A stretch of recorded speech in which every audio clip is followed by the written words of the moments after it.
இங்க கோபியுமே ராதிகாவை கூட்டிட்டு வீட்டுக்குள்ள வந்த உடனே வீட்டுல இருக்க எல்லாருமே ரொம்பவே பயந்து போய் நின்னுட்டு இருக்காங்க. சொல்லப்போனா இங்க ஈஸ்வரிக்கு பயங்கரமான பயம் போச்சு. மறுபடியும் இவ கூட சேர்ந்து வீட்டுக்கு வந்துட்டானா, இதுக்கு மேல எல்லாமே வந்து வேஸ்டா போச்சா, நான் போட்ட திட்டம் எல்லாத்தையும் உடைச்சிட்டாலே அப்படின்ற மாதிரி கோவத்தோட நின்னுட்டு இருக்காங்க. ஆனா ராதிகாவுமே இங்க பாருங்க, நீங்க எல்லாம் நினைச்சிட்டு இருக்க மாதிரி நான் ஒன்னும் கோபியோட சேர்ந்து வாழணும்லாம் வரல. நான் எனக்கும் கோபிக்கும் டைவர்ஸ் நடந்துருச்சு, டைவர்ஸ் முடிஞ்சிருச்சு அப்படின்ற மாதிரி சொல்றாங்க. இதை கேட்டோன்னே இந்த பக்கம் வந்து வீட்டுல இருக்க எல்லாரும் பயங்கரமா ஸ்டன் ஆகி போயிருக்காங்க. அப்ப பாக்கியமும் பயங்கரமா ஃபீல் பண்ண ஆரம்பிக்கிறாங்க. அப்ப ராதிகாவுமே டைரக்டா ஈஸ்வரி பக்கத்துல போய் உட்காந்துட்டு, இங்க பாருங்க, இதுக்கு மேல உங்க பையனோட வாழ்க்கையில நான் தலையிடுவேன்னு நினைச்சு நீங்க பயப்படவே தேவையில்ல. கண்டிப்பா நான் உங்க பையனோட வாழ்க்கைக்குள்ள இதுக்கு மேல நான் வரவே மாட்டேன். ஏன்னா எனக்கும் அவருக்கும் டிவோர்ஸ் ஆயிடுச்சு. இதுக்கு மேல நான் என்னோட வாழ்க்கையை பார்த்துட்டு இருக்க போறேன். உங்க பையன் எப்பவும் போல உங்ககிட்டே இருப்பாங்க. அதே நேரம் நீங்க என்னை பார்த்து பயப்பட வேண்டிய அவசியமே இல்லை அப்படின்ற மாதிரி ஈஸ்வரிட்டு சொல்றாங்க. இதை கேட்ட ஈஸ்வரியுமே இங்க ராதிகா எவ்வளவு பெரிய விஷயத்த பண்ணிட்டு ரொம்பவே கேஷுவலா நம்மகிட்ட வந்து பேசிட்டு இருக்காங்களே அப்படின்னு சொல்லி அப்படியே வியந்து போய் பார்த்துக்கிட்டு இருக்காங்க. அப்ப ராதிகா இருந்துகிட்டு, இங்க பாருங்க, உங்களை நான் ரொம்பவே நிறைய இடங்கள்ல கஷ்டப்படுத்திருக்கேன். அதாவது அன்புக்காக போராடக்கூடாது அப்படிங்கிற விஷயத்த நான் இப்போ கொஞ்ச நாளைக்கு முன்னாடி தான் புரிஞ்சுக்கிட்டேன். ஏன்னா அன்பு நமக்கு வேணும்னா அது தானா கிடைக்கணும். எனக்கு இன்னொருத்தர் இருந்து வேணும்னு சொல்லி அவங்க கிட்ட போராடி போராடி அந்த அன்பை வாங்கினா அது அன்பா இருக்காது. அதனால தான் நான் இப்போ கோபியை உங்ககிட்டே கொடுத்துட்டேன். இனிமேல் கோபியோட அன்பு உங்களுக்கு மட்டும்தான், அது இனிமேல் உங்ககிட்ட முழுமையாவே கிடைக்கும் அப்படின்ற மாதிரி இங்க ராதிகாவும் சொல்லிக்கிட்டு இருக்காங்க. அதே நேரத்தில் உங்களை நான் கஷ்டப்படுத்தியிருந்தா என்னை மன்னிச்சிருங்க. ஏன்னா கோபி மேல இருந்த அக்கறையில் உங்களை நான் நிறைய இடத்துல ஹர்ட் பண்ணியிருப்பேன். சப்போஸ் அப்படி நான் பண்ணி உங்களுக்கு ரொம்பவே வலிச்சிருந்துச்சுன்னா அதை மட்டும் மறந்துடுங்க, அதே நேரம் என்னை மன்னிச்சிருங்க அப்படின்ற மாதிரி இங்க ராதிகா ஈஸ்வரிட்ட கேட்குறாங்க. அப்போ ஈஸ்வரி ரொம்பவே ஃபீல் பண்ணிட்டு, என்னை மன்னிக்க வேண்டியது நீதான் ராதிகா, சொல்லப்போனால் நான் தான் உன்னை ரொம்ப கஷ்டப்படுத்திட்டேன். என்னால் கோபி இல்லாமல் இருக்க முடியல.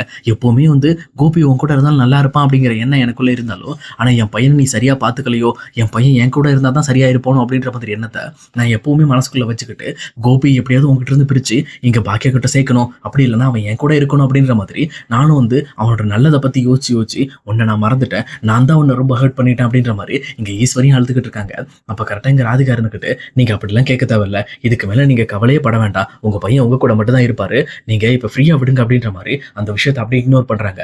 அதுக்கப்புறம் பாக்கியா இன்னைக்கு என்ன சமையல், உங்களோட சமையல் வாசனை வீட்டை விட்டு வெளியிலே வந்துச்சு அப்படின்றாங்க. உடனே பாக்கியாவுமே எப்பவும் போல ரெகுலர் சமையல் தான் ராதிகா, நீங்கள் சொல்லியிருந்தீங்கன்னா ஏதோ ஸ்பெஷலாக பண்ணியிருக்க வாய்ப்பு இருக்குது அப்படின்ற மாதிரி சொன்னாங்க. பரவாயில்ல, நம்ம எல்லாரும் ஒன்றா சாப்பிடலாமா அப்படின்ற மாதிரி கேட்குறாங்க. உடனே இதை கேட்ட உடனே சரி வாங்க சாப்பிடலாம் அப்படின்ற மாதிரி இங்கே டைனிங் டேபிள் கூட்டிகிட்டு போயிட்டு எல்லாரையும் உட்கார வைக்கிறாங்க. ஆனால் கோபி மட்டும் இல்லாமல் இருக்காரு. இதை பார்த்து ராதிகாவுமே கோபி வரல, கோபியை கூட்டிட்டு வாங்க அப்படின்ற மாதிரி சொல்றாங்க. அப்போ இனியாவும் போயிட்டு நான் கூட்டிட்டு வரேன்ட்டு அப்படின்ட்டு கோபியோட ரூமுக்கு போயிட்டு இங்க அவங்கள கூட்டிட்டு வராங்க. கோபியுமே இந்த பக்கம் வந்து டைனிங்ல வந்து நின்றுட்டு இங்க சாப்பிட மனசு இல்லாம நின்றுட்டு இருக்காரு. அப்ப ராதிகாவுமே இங்க பாருங்க கோபி, உட்காருங்க, சாப்பிடுங்க, எல்லாரும் சாப்பிடலாம் அப்படின்ற மாதிரி இந்த பக்கம் வந்து ராதிகா சொல்றாங்க. ஆனா இதை கேட்டுட்டு இருக்க கோபிக்கு சுத்தமா இந்த விஷயம் ரொம்பவே ஏத்துக்க முடியாத மாதிரி இருக்கு. வேற வழி இல்லாம ராதிகாவோட ஆசைக்காக அவங்களும் சாப்பிட உட்காடுறாங்க. எல்லாருமே சாப்பாடை போட்டு சாப்பிட ஆரம்பிக்கிறாங்க. ஆனா ராதிகாவுமே என்ன இது, எப்பவுமே எனக்கு டைனிங்ல ரொம்பவே ஜாலியா சிரிச்சுக்கிட்டு விளையாண்டுகிட்டு இருப்பீங்கல்ல, இன்னைக்கு ஏன் யாருமே சிரிக்க மாட்டேன்றீங்க, ரொம்பவே ஹாப்பியா இருக்க வேண்டியதானே, ஒன்றும் பிரச்சனை இல்லை, நான் இருக்கிறத நீங்க மறந்துடுங்க அப்படின்ற மாதிரி இங்க ராதிகாவும் ரொம்பவே கேஷுவலா சொல்லிட்டு இருக்காங்க. ஆனா பாக்கியாவுமே இல்ல, எப்பவுமே செல்லியன் எழில் இவங்கெல்லாம் இருந்த வரைக்கும் ரொம்பவே ஹாப்பியா இருக்கும் டைனிங் டேபிள். ஆனா இப்ப எல்லாம் அவங்க வரல, நீங்க மட்டும் முன்னாடியே வரேன்னு சொல்லியிருந்தீங்கன்னா கண்டிப்பா அவங்கள நான் வர வச்சிருப்பேன் அப்படின்ற மாதிரி பாக்கியா சொல்றாங்க. ஆனா இதை கேட்ட ராதிகாவுமே இல்லை, எனக்கே வந்து கடைசி நிமிஷத்துல தான் இந்த ஐடியா தோணுச்சு, அதனால நான் எப்படி சொல்ல முடியும் அப்படின்ட்டு அவங்களுமே லைட்டாக கொஞ்சம் திணற ஆரம்பிக்கிறாங்க. அதே நேரத்தில் எல்லாருமே சாப்பிட்றாங்க. இப்போ பாக்கியாவுமே எல்லாருக்குமே பரிமாறி முடிச்சுட்டு பரவாயில்ல சாப்பாடுலாம் எப்படி இருந்துச்சு ஓகேவா அப்படின்ற மாதிரி இந்த பக்கம் ராதிகா கிட்ட கேட்குறாங்க. அப்போ ராதிகாவுமே கண்டிப்பாக பாக்கியா, நான் உங்கள் சாப்பாடை திருப்தியாக சாப்பிடுவேன், ஏன்னா உங்களோட கை மனமே தனி, நீங்கள் வேற மாதிரி சமைக்கிறீங்க அப்படின்ற மாதிரி இங்கே பாக்கியாவோ பாராட்டுறாங்க. அதுக்கப்புறம் இங்கே ராதிகாவுமே அங்கேருந்து கிளம்புறதுக்கு முன்னாடி கோபியை தனியாக மீட் பண்ணி, இங்கே பாருங்க கோபி, நீங்கள் என்ன நினச்சி உங்கள் வாழ்க்கையை நீங்கள் வேஸ்ட் ஆக்காதீங்க, உங்களுக்காக உங்கள் குழந்தைங்க இருக்காங்க, உங்களோட பழைய குடும்பம் வெயிட் பண்ணிக்கிட்டு இருக்கு, அந்த குடும்பத்துக்கு இதுக்கு மேல உங்களோட முழுமையான அன்பை நீங்க கொடுங்க, எங்களுக்காக நீங்க வந்து எந்த ஒரு கவலையும் பட தேவையில்ல, ஏன்னா நானும் மையவும் இதுக்கு மேல நாங்க ரொம்ப சந்தோஷமாவே இருப்போம், நீங்க கவலையே பட வேண்டாம் அப்படின்ற மாதிரி இங்க கோபிக்கு ஆறுதல் சொல்லிட்டு அந்த பக்கம் கிளம்புறாங்க. ஆனா போறதுக்கு முன்னாடி இங்க பாக்கியாவையும் தனியா கூப்பிட்டு, இங்க பாருங்க பாக்கியா, நீங்க என்கிட்ட சொன்ன விஷயங்களை நான் முழுமையா என் மனசுல எடுத்துக்கிட்டேன், அதனாலதான் என்னாலையும் என் பொண்ணை தனியா காப்பாற்ற முடியுன்ற நம்பிக்கை எனக்கு வந்துச்சு. அது மட்டும் இல்லாம நம்ம இன்னொருத்தரை நம்பி வாழக்கூடாது அப்படிங்கிற நீங்க சொன்ன விஷயத்த நான் ஏத்துக்கிறேன். ஆனா உங்க வாழ்க்கையில உங்களை நம்பி இனிமேல் ஒருத்தர் இருப்பாரு, ஆனா அவருக்காக நீங்க உங்க வாழ்க்கையை கொடுக்கணும்னு நினைச்சீங்கன்னா கண்டிப்பா அவருக்கு இன்னொரு சான்ஸ் கொடுத்து பாருங்க, அவர் உண்மையிலுமே நல்லவர், இப்ப பழைய மாதிரி கிடையாது கோபி அப்படின்ற மாதிரி இங்க கோபிக்கு இன்னொரு டைம் வந்து வாய்ப்பு கொடுக்க சொல்றாங்க பாக்கியா கிட்ட ராதிகாவுமே.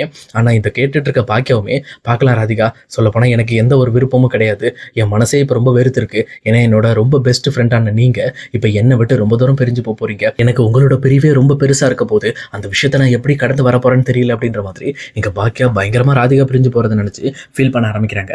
ஆனா அதே நேரத்துல இன்னொரு பக்கம் ராதிகாவுமே நீங்கள் கவலைப்படாதீங்க, எல்லாமே நல்லதாக நடக்கும், அவசரப்படாமல் உங்கள் வாழ்க்கையை நீங்கள் வாழ ஆரம்பிங்க உங்கள் குழந்தைகளுக்காக. அது மட்டும் இல்லாமல் பாக்கியா, நீங்கள் காட்டின வழியில தான் இன்னைக்கு நானும் என் குழந்தைய வாழ போகிறோம், அதுக்கு ரொம்ப தேங்க்ஸ் அப்படின்ற மாதிரி சொல்லிட்டு இந்த பக்கம் ராதிகாவுமே அந்த வீட்டை விட்டு வெளியில் போகிறாங்க.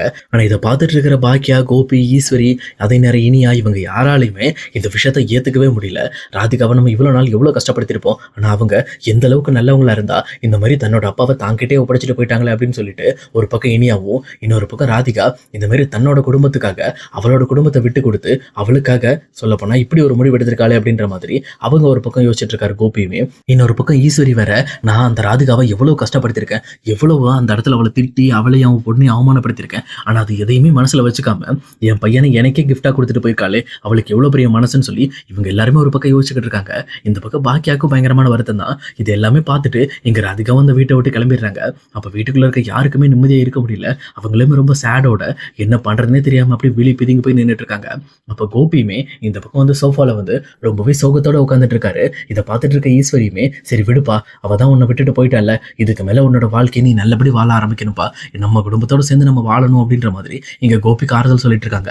ஆனா கோபியால ராதிகா தாங்கிட்ட இருந்து டைவர்ஸ் வாங்கிட்டு போன விஷயத்த சுத்தமா ஏத்துக்கவே முடியாம, இல்லம்மா நான் தப்பு பண்ணிட்டேன், நான் ரொம்பவே பெரிய தப்பு பண்ணிட்டேன், ராதிகாவை ரொம்ப நாளைக்கு முன்னாடி இந்த வீட்டுக்கு நான் கூட்டிகிட்டே வந்திருக்க கூடாது, அவளை நான் கூட்டிகிட்டு போய் தனியாகவே இருந்திருக்கணும், அவள் இல்லாமல் என்னால் வந்து வாழ முடியலமா, எனக்கு ரொம்பவே நெஞ்செல்லாம் வலிக்க ஆரம்பிக்குது, சொல்லப்போனால் நானும் ராதிகாவும் ஒன்றா இருக்கும்போது நாங்கள் ரொம்பவே சந்தோஷமா இருப்போம், மொய்யவையும் பார்த்துக்குவோம், அதே நேரத்தில் ராதிகா இங்கே நீங்கள் அப்பப்போ போய் இனியா செல்லினையும் பார்த்துக்கங்கன்னு சொல்லி எல்லா விஷயத்திலையும் ரொம்ப ஆதரவாக இருந்தா, நான் ஏதோ ஒரு விஷயத்தில் தப்பு பண்ணிட்டேன், அவளை இந்த வீட்டுக்கு கூட்டிகிட்டு வந்ததான் நான் பெரிய தப்பு அப்படின்ற மாதிரி இந்த பக்கம் கோபியுமே பயங்கரமாக ஃபீல் பண்ண ஆரம்பிக்கிறாரு. இங்கே கோபிக்கு ஆறுதல் சொல்லவே இனியாவுமே, சரி கவலைப்படாதீங்க டாடி, எல்லாமே சரியா போயிடும், ஃப்ரீயா விடுங்க அப்படின்ற மாதிரி இந்த பக்கம் ஒரு வழியா கோபியும் ஆறுதல் பண்ணி முடிக்கிறாங்க.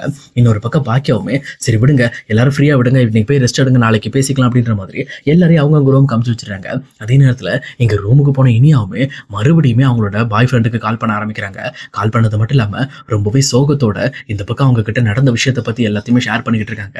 ஆனா அவருமே, சரி விடு இனியா, இந்த மாதிரி விஷயத்துல நீ ரொம்ப டென்ஷன் ஆயிட்டு இருக்காத, நீ காமாரு அப்படின்னு சொல்லி அவருமே மொபைல் போன்ல இந்த பக்கம் வந்து இனியா கிட்ட ஆறுதல் சொல்லிக்கிட்டு இருக்காரு. ஆனா இந்த மாதிரி இனியாவோ யாரோ ஒரு பையன் கிட்ட பேசிட்டு இருக்கிற விஷயத்த இந்த பக்கம் வந்து செல்வியும் கேட்டுறாங்க.